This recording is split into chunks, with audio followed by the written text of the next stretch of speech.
كمان لفيديو حصري، لقطات حصريه لأون تي في للسفينه المصريه مسترال انور السادات، دي اللي هنستلمها في سبتمبر اللي جاي، مش السفينه اللي المفروض هتتحرك النهارده في اتجاه لمصر اللي هي جمال عبد الناصر.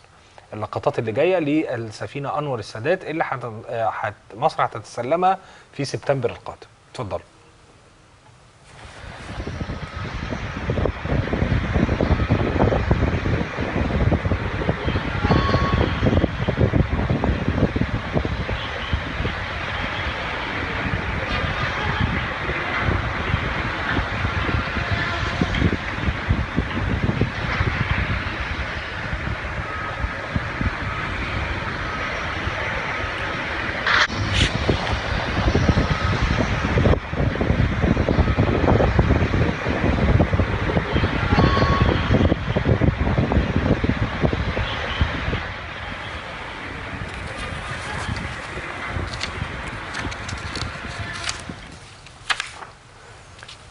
دي كانت لقطات لحاملة المروحيات أنور السادات اللي مصر هتتسلمها إن شاء الله في وهي متصورة من على حاملة المروحيات جمال عبد الناصر.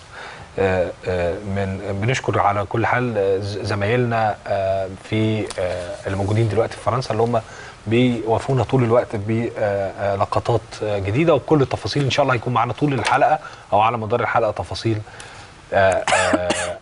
من فرنسا. أعلنت وزارة التربية والتعليم أنه في إطار الاستعدادات النهائية